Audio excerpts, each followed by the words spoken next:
An 8.9B border armada is underway, yet agents seized fentanyl analogs, rifles, and C4 inside Texas. Who was protecting it? Tonight, right now, at 2:11 a.m. Central, U.S. Marines and federal agents storm a suspected Iranian-controlled drug lab hidden in plain sight outside Houston, Texas. Not a stash house, not a street deal. An industrial-scale production floor with enough precursor, press capacity, and distribution packaging to push an estimated 2 million lethal doses a week, while an $8.9 billion armada border deployment is already spinning up in the background, claiming to secure the nation. For minutes ago, the first flashbang detonates. And the moment that blast wave hits the concrete, the investigation stops being about drugs. It becomes about infiltration. 2:11 a.m. Monday, Harris County, Texas. A dead industrial strip where the air tastes like diesel, salt sweat humidity, and refinery exhaust. Fog drags itself between warehouse rows, turning distant security lights into dim halos. The wind is warm, wrong for this hour, lifting grit off the asphalt and tapping it against car doors like soft gunfire. No sirens, no marked cars, just silhouettes. DHS vehicles with headlights killed. CBP tactical units sealing cross streets. ICE HSI agents stacking on a loading bay door, rifles angled down, muzzles disciplined, finger off triggers until the signal. And then the detail that doesn't belong in a civilian raid. Marines. Not for optics, not for ceremony. A small detachment in full kit with night optics and clean comms routing, moving with the quiet precision of a team that expects explosives, ambush, and contingency. Because tonight's warrant isn't routine. It's containment. A countdown is running silent internal, because if a fentanyl line goes hot and vents, if a volatile mix flashes, if someone hits a kill switch and ignites the room, every second becomes a casualty number. A hand gesture, a nod, breach. Flashbangs shatter windows. Battering rams bite steel. Hydraulic spreaders scream. Agents flood inside. Fast, violent, controlled. If you want to see how deep this goes, hit like right now, because what they find in the next 60 seconds doesn't just expose a lab. It exposes a system. The smell hits first. Not marijuana. Not cocaine. Solvents. Acetone sharp enough to slice the throat. Ether sweet and sick. Anhydrous ammonia biting the sinuses like a chemical warning. The overhead fluorescents buzz with a hostile, insect-like hum. Boots slap wet concrete. Radios click. Commands echo and vanish into machinery noise. Clear left. Clear right. Move. A figure bolts from behind stacked drums labeled Industrial Cleaner. He isn't dressed like a street runner. No tattoos. No cartel flash. Respirator hanging at his neck. Nitro gloves. A lab coat stained at the cuffs. A chemist. He runs like someone who thinks he has an exit. He doesn't. A Marine shoulder checks him into a steel rack. The impact knocks a tray loose. Pressed tablets erupt into the air, pale blue pills raining down across the floor like artificial hail. DEA Special Agent in Charge Mara Valles steps through the stack. Mid-40s. Calm like a locked door. Eyes that don't chase movement, they hunt patterns. Secure the lab, she says. Chem team in first. Nobody touches anything without clearance. Behind her, ICE HSI Agent Daniel Rourke, broad, scar at the jawline, voice kept low, points down a corridor. Back room has servers. Valles doesn't look surprised. Encrypted. Rourke nods once. Rack mounted. UPS backup. Faraday bags on the shelf. Faraday bags. That word lands heavy. Cartels hide cash. Street crews hide guns. But Faraday bags? That's tradecraft. That's OP-SEC. That's people who fear signals intelligence as much as they fear bullets. 2:16 a.m. The DEA chem team enters in full PP. Tyvek suits sealed, gloves taped, respirators clicked into place. They move slower, deliberate, scanning for volatility hazards. One wrong step can turn a crime scene into a fireball. A chemist crouches near a press table, wipes residue into a test vial, runs a reagent. The color shift is immediate. Fentanyl analogs, he says. Not just fentanyl. Variants. Tweaks. Molecules engineered to slip basic screening and amplify lethality. This isn't street improvisation. This is design. 2:19 a.m. Rourke pries open an unmarked metal cabinet at the rear wall. A false panel gives way. Inside, rifles. Clean builds. Optics mounted. magazines loaded. And below them, vacuum-sealed blocks of C4 with det cord coiled like rope. The room goes quiet in that way only trained people recognize. When adrenaline doesn't spike, it tightens. This wasn't a drug operation. This was a fortified node, a sabotage capability, a domestic staging point. Voles stares at the explosives for one long second. Then she says it, quiet, deadly. Somebody expected us to come. 2:25 a.m. Outside, floodlights snap on. AK. 9 units circles the perimeter, nose working the air like it's reading invisible ink. CBP holds the outer cordon. ATF arrives with evidence bags and bomb tech protocols. The Marines inside move deeper because the layout doesn't match the exterior.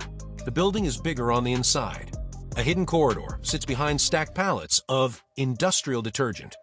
A steel door waits at the end, electronic lock, no keypad, only an RFID reader.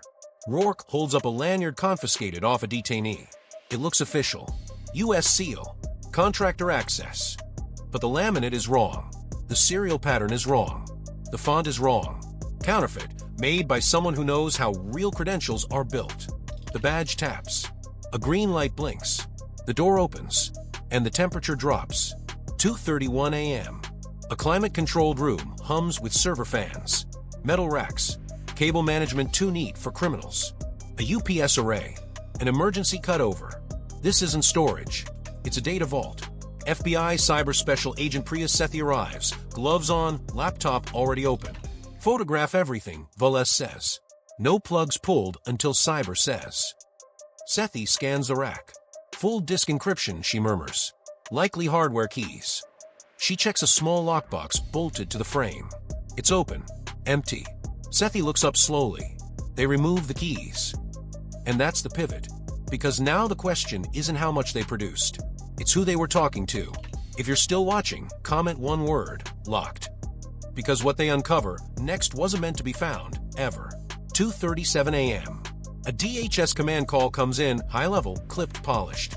The voice introduces itself as a senior coordinator for the $8.9 billion border initiative, publicly framed as a surge meant to deny transnational pathways. Internally, it's called Operation Iron Veil. The coordinator doesn't ask about pills, doesn't ask about suspects, asks one thing. Are you certain this is connected to Iranian actors? Voles keeps her tone surgical. We recovered Farsi documentation. We found OPSEC measures beyond cartel norms. We recovered explosives and encrypted infrastructure. A pause. Not surprise, calculation. Contain this, the voice says. We're sending liaisons. The line goes dead. Rourke watches Voles. That didn't sound like new information. Voles doesn't blink. No, she says. It sounded like confirmation. ACT-1 ends in silence. Not relief. Because what investigators found would trigger a federal panic, a military coordination order, and a betrayal that reaches above the people holding rifles tonight. 2:49 a.m. Evidence Wave 1 physical moves fast. Pressed pills swept into evidence trays with gloved hands. Powder sealed. Precursor barrels photographed, cataloged, sampled. A chem analyst gives Voles a number, like it's a weapon. Output potential, conservatively, 2 million doses a week. 2 million. From one warehouse. In Texas. 2:55 a.m. Evidence Wave 2 weapons. ATF runs serials. Most come back clean. No stolen hits. No obvious trafficking chain. As if they were procured through a pipeline designed to leave no fingerprints. 3:04 a.m. Evidence Wave 3 digital. Sethi begins imaging drives. She can't decrypt without keys, but logs are still logs. Remote access windows appear, always 18 minutes. Always between 1 a.m. and 3 a.m. Always routed through rotating exit nodes. Then the anomaly. A connection from a U.S. government IP block. Not direct, but close enough to turn the room cold. Sethi's voice drops. This is federal address space. Rourke's jaw tightens. Voles's eyes hold steady, but something hardens behind them. Because betrayal doesn't start with a mastermind. It starts with a credential. A waiver. A quiet signature. 3:18 a.m. Evidence Wave 4, financial, emerges from a hidden drawer in the office. Invoices. Shell companies. Ordinary line items, pallets, solvents, mechanical parts. But the numbers are too consistent. Too precise. Too frequent. Names: Gulf Industrial Logistics, Sunset Chemical Distribution, Praxis Maritime Services. Sethi cross-references quickly. Praxis wires through Cayman intermediaries, she says, then reinvests into Texas real estate. This isn't street laundering. It's layered integration, embedding money into property, contracts, influence, so the profit isn't just cash. It's access. 3:29 a.m. Evidence wave 5, human, arrives as fear. A detainee finally breaks. Mid-30s, hands trembling, blood at his lip. "You don't understand," he whispers. "We are not alone." Rourke crouches, voice controlled. "Who are you working for?" The man stares at the Marines like they're the only thing keeping him alive. "Not cartel," he says. "Not Mexico." Rourke presses. "Then who?" The detainee swallows hard, eyes wet. "Government men," he says. "Your government men." Voles stands straighter. This wasn't a drug crime. This was a systemic threat. And now Act 2 begins, the investigation deepening, because the next discoveries won't be pills. They'll be names. Comment sold if you're ready to see who sold us out. Type angry if you want to see who betrayed the badge. 4:03 a.m. The first compromised official surfaces. Not a senator, not a general. A low-level federal logistics coordinator with access to warehouse leasing databases and shipment exemptions, someone who can make inspections vanish. Clayton Worth. No criminal record. A bureaucrat shaped like a shadow. FBI pulls his email from seized devices.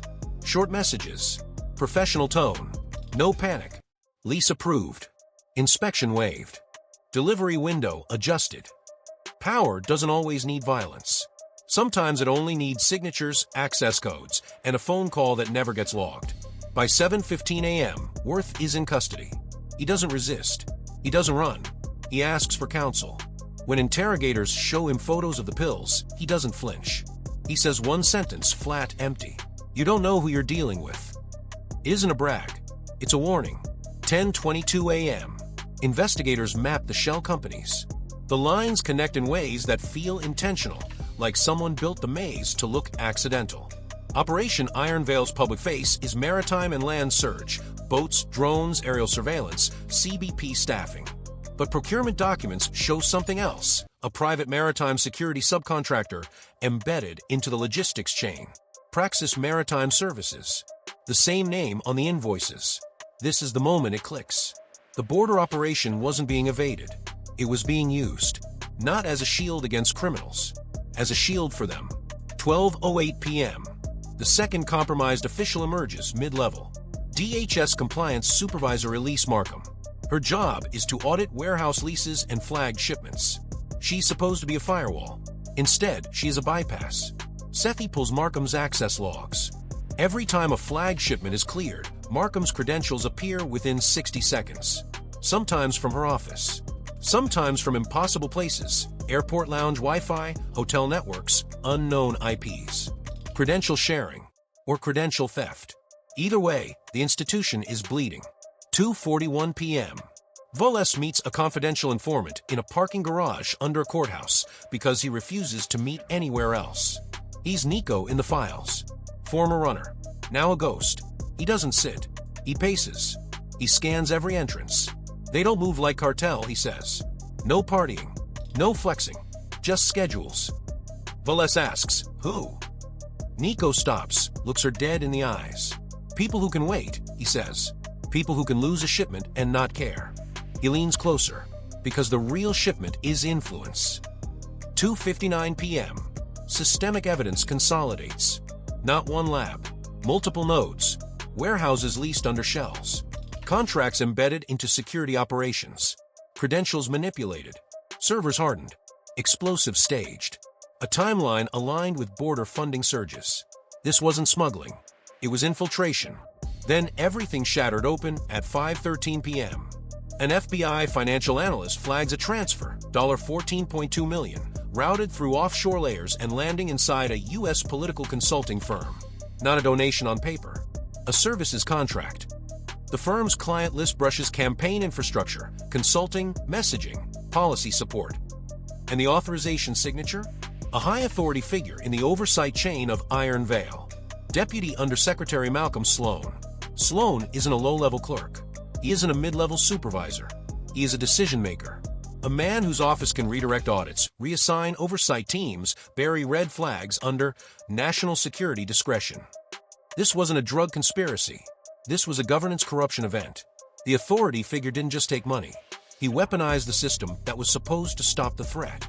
ACT3 begins with precision, because rage gets you killed. Coordination gets you results. 6:02 p.m. A multi-agency command post forms: DHS, DEA, FBI, ATF, CBP, ICE HSI. And, quietly, military liaisons because someone believes the network has contingencies, kill switches, escape lanes, denial, and destruction.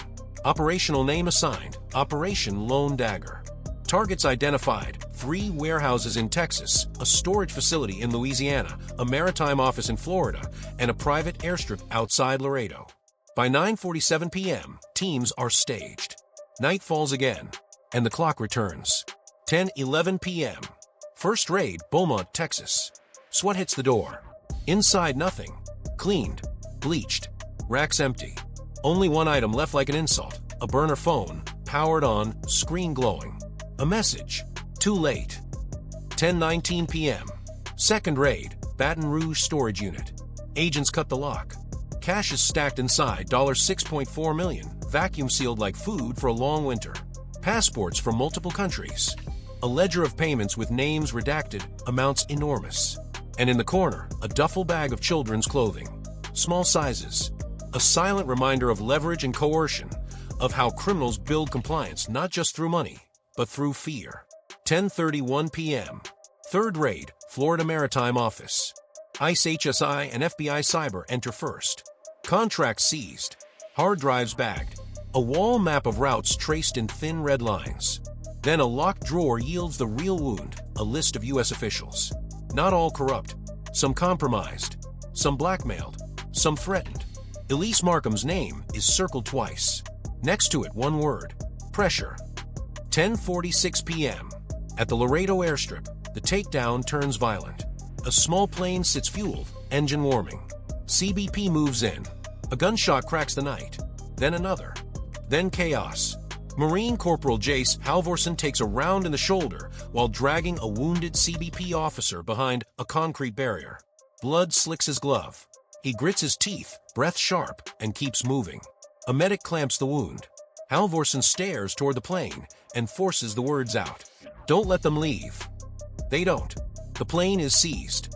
Inside, 2 foil line cases designed to shield electronics. Hardware keys. The missing keys. The digital heart of the network. 11:22 p.m. Back at command, Sethi inserts the first key. Volumes unlock, and the evidence cascade hits like a freight train made of steel and inevitability. Encrypted chats, payment schedules, shipment manifests, and a document titled in English, Iron Veil Utilization. It's a blueprint, a plan to exploit the $8.9 billion operation, route contraband under protected logistics lanes, manufacture threat intelligence to justify resource shifts, redirect audits, burn evidence, and rebuild nodes faster than investigators can map them. A system redesign. The ultimate threat. This wasn't a drug ring. This was an institutional hijack. 11:59 p.m. A federal judge signs the final warrant. 12:18 a.m. Tuesday. Sloan is at a gated residence, manicured, guarded, quiet like a bunker wearing luxury. Agents arrive without sirens. No spectacle, just inevitability. They breach the door. Sloan is awake, dressed, as if he expected it. He raises his hand slowly, eyes calm, and says, "You're making a mistake." Voles steps forward. "We have your contracts," she says. "We have your transfers. We have your operational blueprint." Sloan's jaw tightens. He doesn't deny. He pivots because he believes the system itself is his alibi. "You think this ends with me," he says. "The system was already broken. I just learned how to use it." That sentence is the most chilling evidence of all. Not the pills, not the guns, not the explosives. The certainty, the belief that power is a machine and anyone who knows the controls can turn it against the public. 2:06 a.m. In federal court, arraignments begin. Prosecutors call a mother whose son died from a counterfeit pill. She holds a photo, hands shaking so badly the paper trembles. She looks at the defendants and says it plainly. "He thought it was medicine, and you sold him a funeral." The room doesn't move. Because outrage doesn't need shouting. It needs truth. By morning, seizure totals come in like a casualty report. Hundreds of thousands of press tablets. Barrels of precursor chemicals. $12.8 million in cash and assets frozen. Weapons cataloged. Explosives secured. Servers imaged. A corruption list sealed. And 2 wounded men, 1 Marine, 1 CBP officer, alive because someone refused to let them die in the dark. Now the reflection, because the danger isn't just what happened in that warehouse. The danger is what it proves. If you think corruption only happens in some distant regime, keep watching because this story shows how easily power can be rerouted when oversight becomes paperwork and accountability becomes a slogan. This story is a fictional dramatization, but the warning is real. Corruption doesn't always announce itself with a gunshot. Sometimes it arrives as a contract, a credential, a waiver, a signature. Power doesn't always need violence. Sometimes it only needs access, plausible deniability, and people willing to look away. So here's the question you're left with, after the doors are breached and the handcuffs click. If a network can hide inside an $8.9 billion operation, how many other operations are already compromised? Hit subscribe so you see what happens next. Share this so people understand how deep betrayal can go. Comment vigilance below. Tap like so more people see this story. Because the question is, will we catch them before it's too late?